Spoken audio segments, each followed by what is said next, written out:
Glória a Deus, queridos.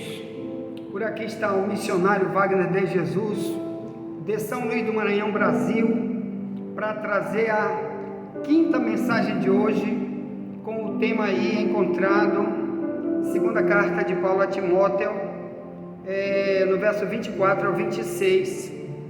E agora nós estamos usando aí o tema trazido aí, hoje, que Deus nos dá, o tema despertar, para se desprender dos laços do diabo. Então, Paulo disse em 2 Timóteo 2, que já temos vários vídeos aí no YouTube com esse tema.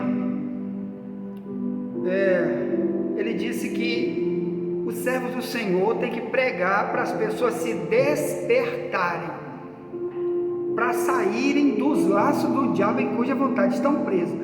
Então, aqui nós estamos falando de batalha espiritual já há alguns dias, e eu quero usar esse tema, despertar,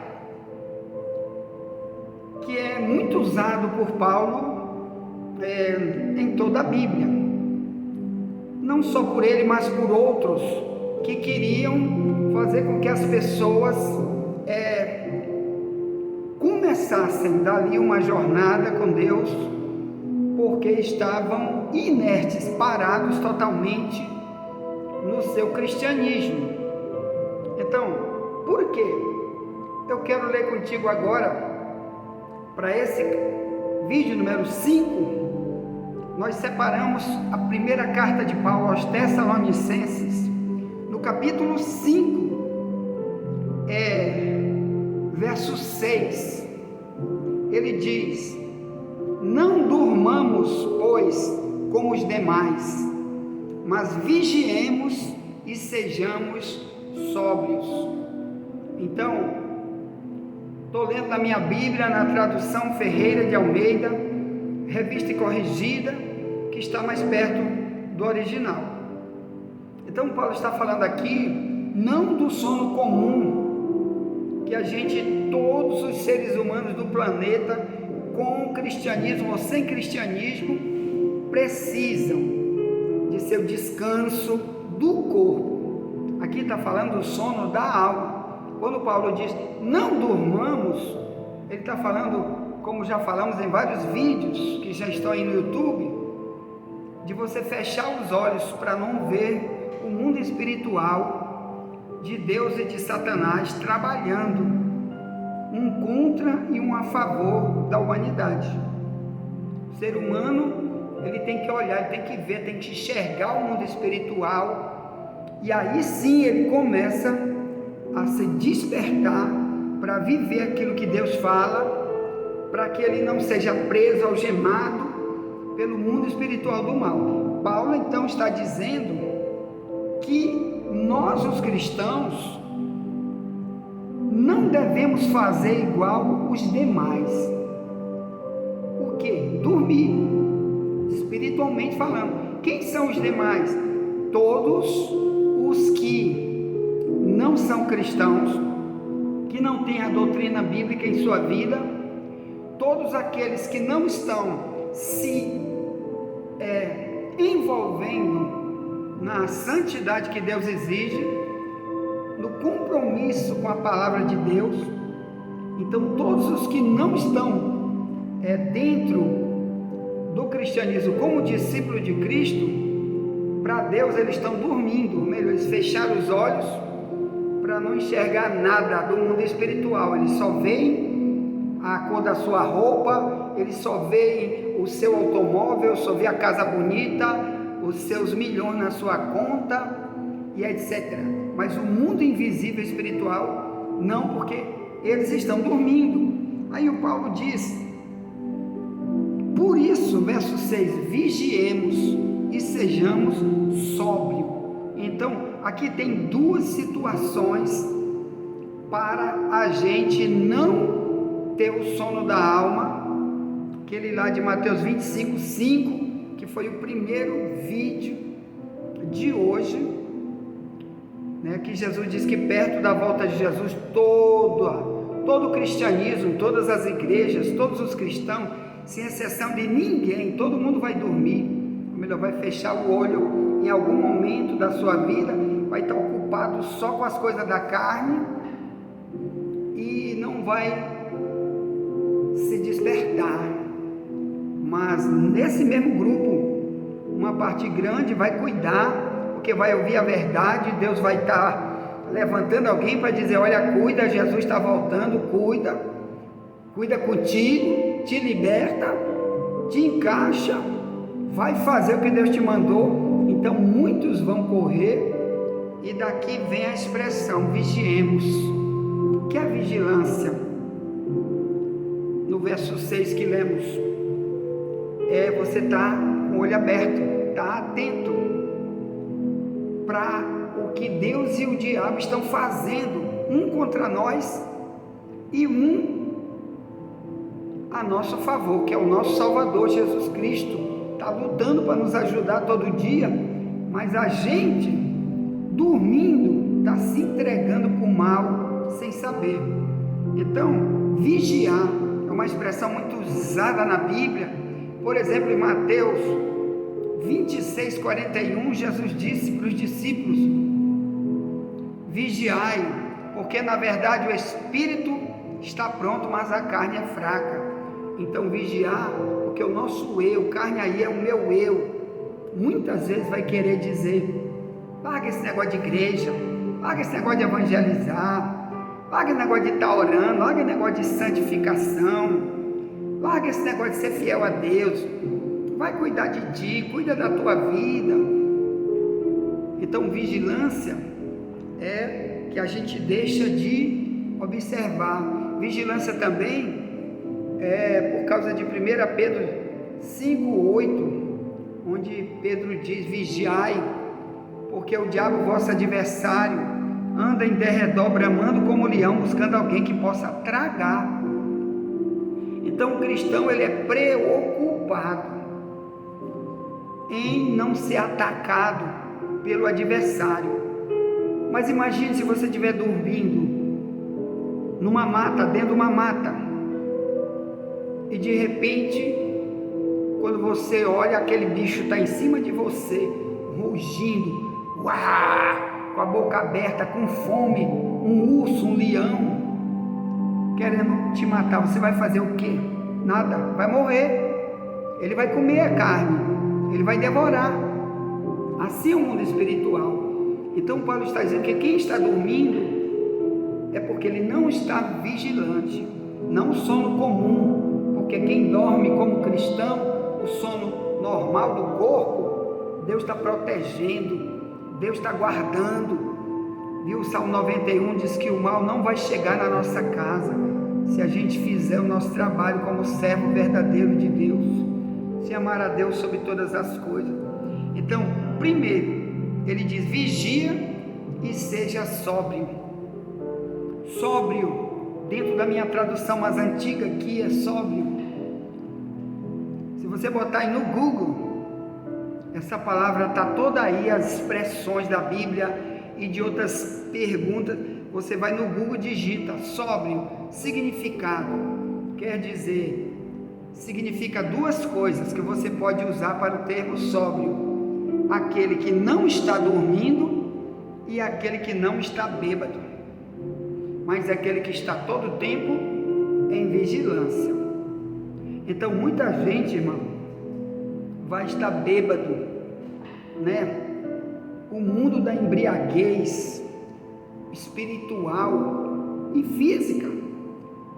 Eu me lembro de um cristão que esse nós pregamos muito para ele, foi membro da nossa igreja, e um dia, isso eu já contei aqui, e nós falamos muito, ensinamos, ele participou muitas vezes das nossas palestras, dos nossos ensinos, e um dia ele saiu para beber, mesmo como cristão, não queria abandonar isso.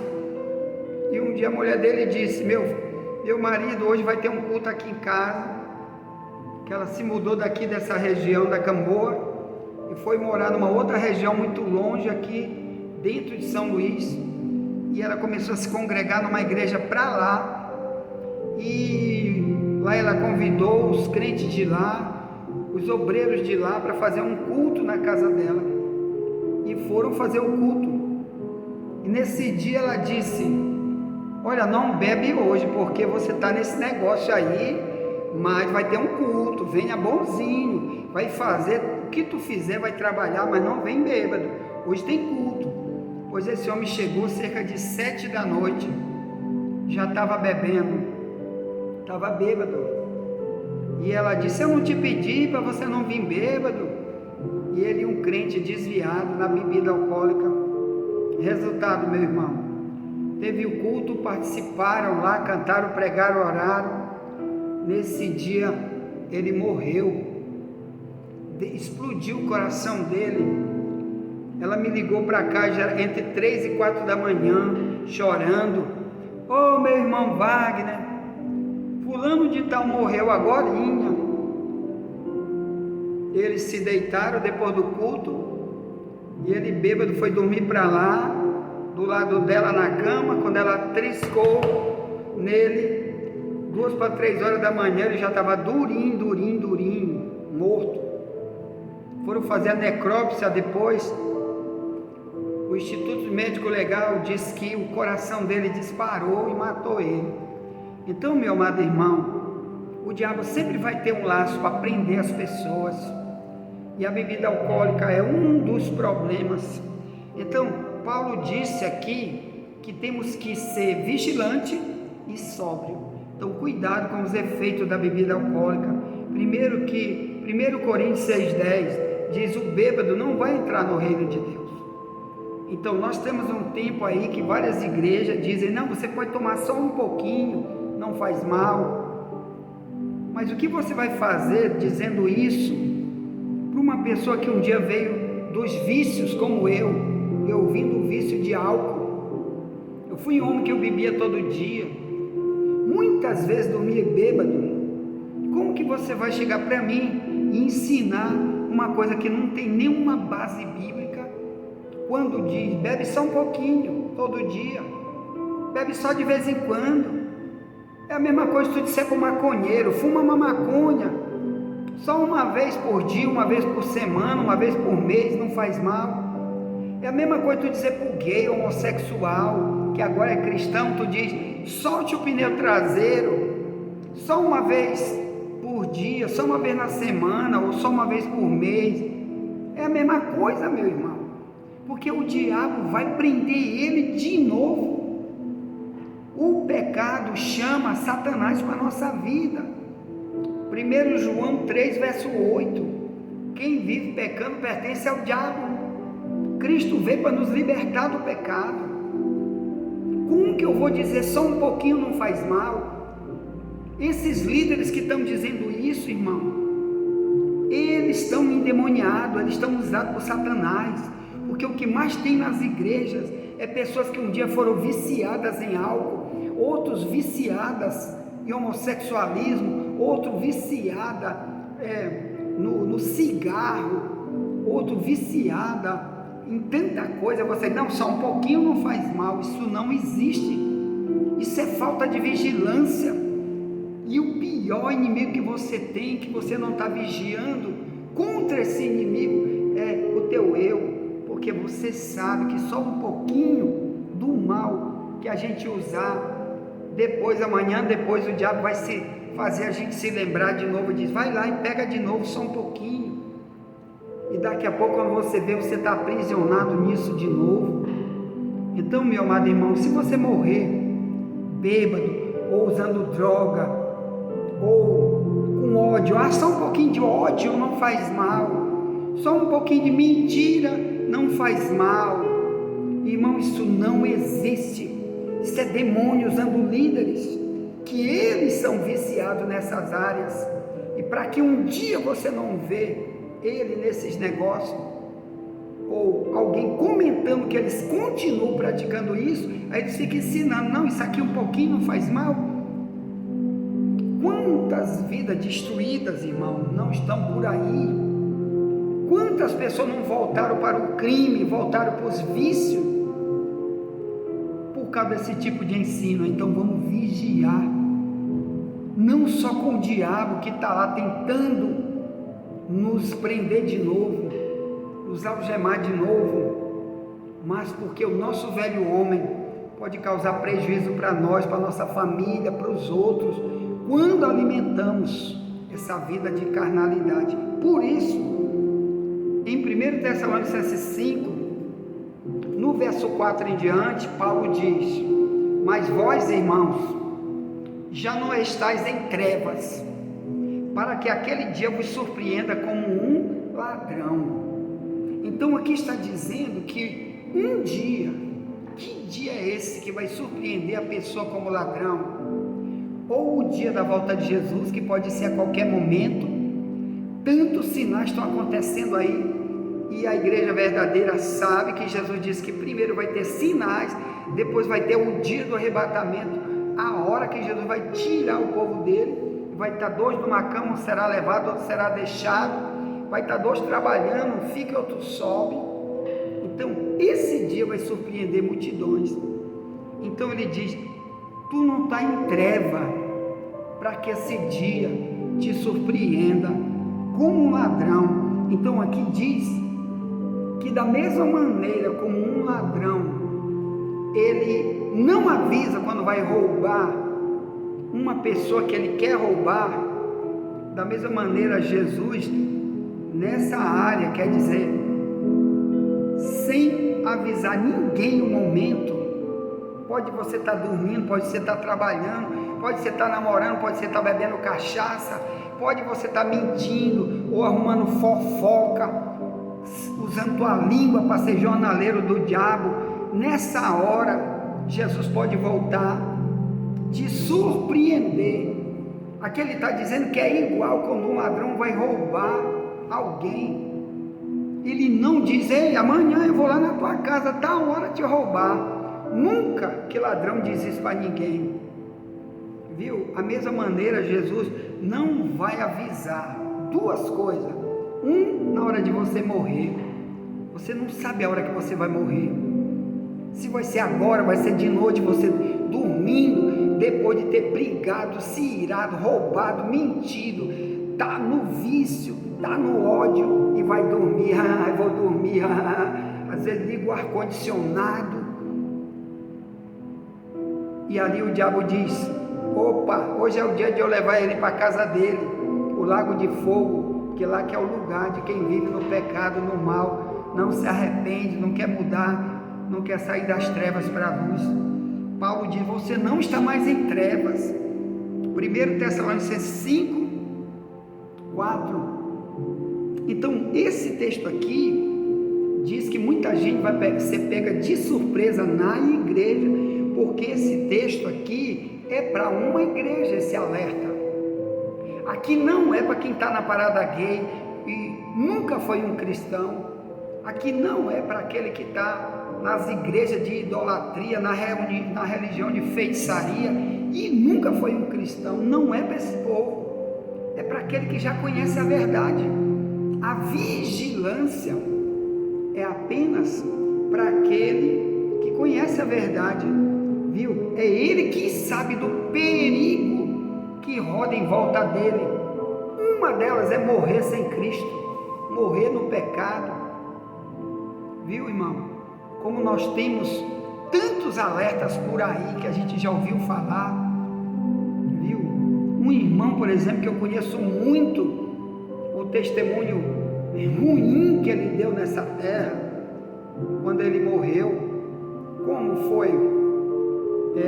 Ele era antes um pregador, um dirigente de uma igreja, e um dia ele, com uma luta muito grande, o diabo chamou ele de novo para ganhar um dinheiro, um assalto de banco, que antigamente, quando ele não era cristão, ele assaltava banco.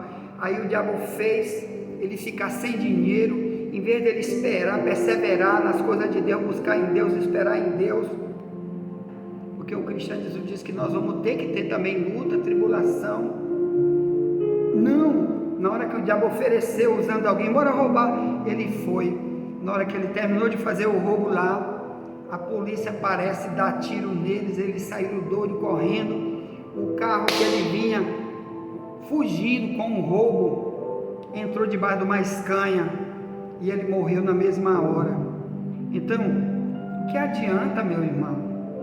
a gente não vigiar, Satanás, tudo que ele quer nos prender.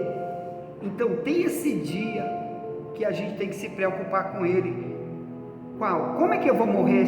Será que é hoje, à noite?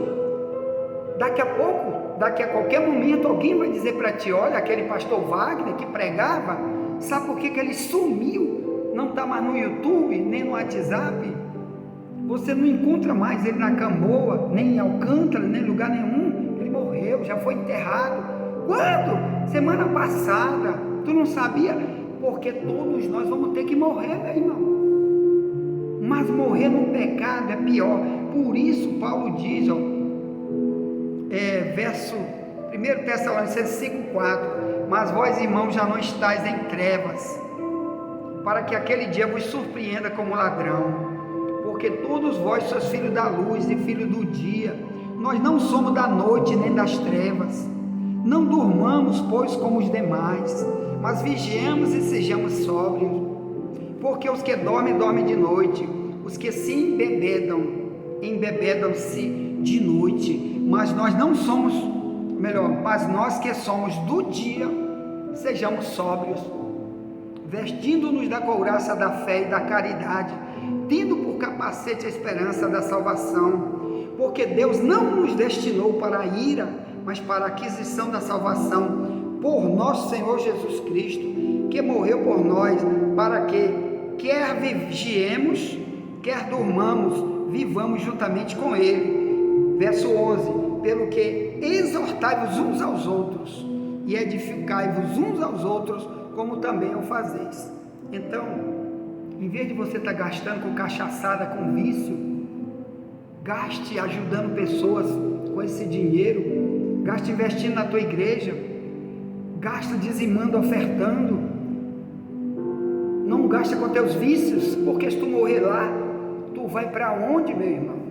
Olha aí o catolicismo romano aí, como está inventando tanta coisa. Eu sou católico, por isso eu posso beber, posso fazer isso, posso fazer aquilo, que a minha igreja nunca diz que está errado, porque teus pregadores, teus líderes evangélicos, católicos, não tem nem compromisso com tua salvação, senão eles avisariam para você que isso daí é prisão espiritual, falta de libertação, falta de despertar, falta de ver o que o mundo espiritual quer fazer com você, quer fazer você morrer, perder tudo que Deus quer te dar, nunca ter direito da cidade santa, porque bêbado não vai entrar no reino de Deus.